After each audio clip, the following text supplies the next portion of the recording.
piston and brake is just 14mm bolt, okay?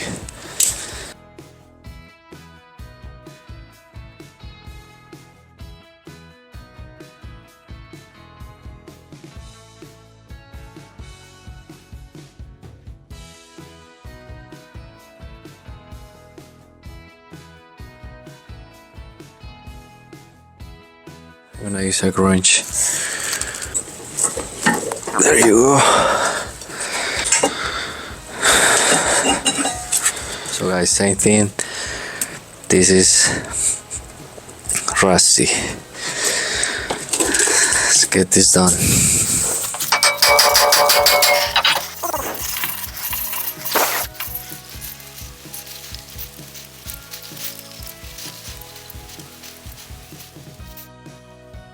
So guys, if you take a look at your brake caliper, you're gonna notice first the piston is different, you know, the design and everything, but also you'll find something unusual, which is there is like a mechanism attached to the brake caliper. That's your handbrake mechanism. So here you need to do a special procedure if you want your handbrake to be properly adjusted and won't have any issues in the future. Trust me, I'm talking from the experience. I have to learn the hard way, so that's why I'm sharing this information with all of you. So guys, before pushing the piston in, we have to go into the cabin and do something first. We need to have access to our adjusting nut for the handbrake. You have two options. Once is remove this plastic panels over here, you just need to remove this, and then this one, not this one, as I've seen on another videos. Or you can just spray this thing out.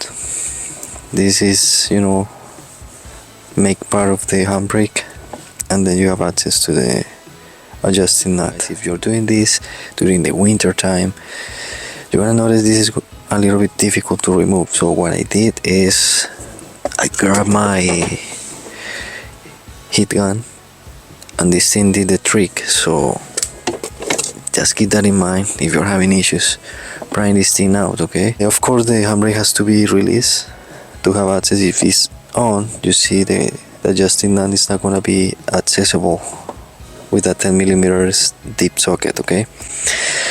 What you need to do is get it loose as much as you can, not all the way out, of course, but you know, expose the nut all the way up as much as you can.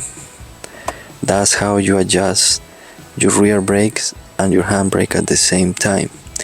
If you don't do this, what is going to happen during the time that you start doing your brakes is, if you use this guy a lot, you start noticing, hey, you know, it's too long, it might need adjusting. So unadjusted, right? What's gonna happen, you're gonna start screwing this all the way in to get it adjusted, right? Then what is gonna happen is not gonna be holding anymore. You're not gonna be able to adjust it anymore. What may end happening is you're gonna break this thing. It happened to me on the Mazda 5. I have a video how to do it on the Mazda 5 as well. It's a little bit different, but just on the cabin area. The rest is pretty much the same adjusting process. Just keep that in mind. Now is the time to start pushing this piston in. Just keep this in mind. You're gonna need this setup to engage with this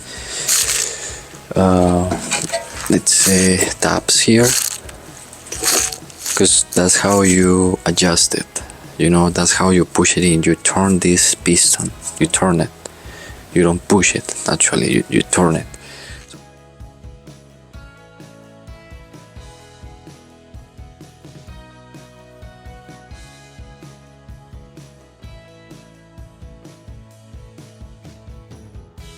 We clean if we need to.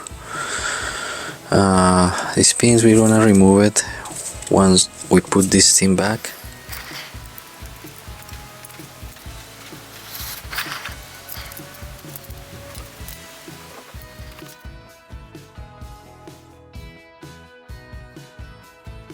Same thing as we did on the front. Clean the sliding pins, relubricate them, and then install it back.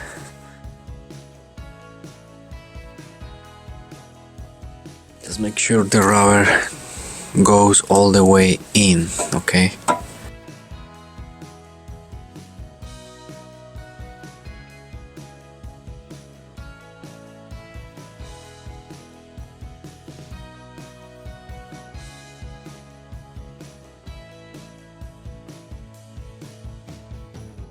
So guys, you need to pump your brakes. That's a vital step that you can't miss. You cannot miss this step, it's very important, okay? So guys, just as a final step, we're going to adjust the parking brake. Now we can adjust it.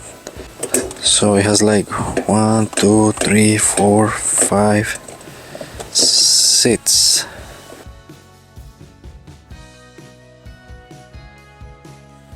One, two, three. 1, 2, 3, 4. So I recommend you to use a small ratchet or stubby ratchet like this. 1, 2, and 3. That's good enough. Good resistance. That should do it. Well, that is all for today, so goodbye, and please do not forget to like and subscribe to our channel.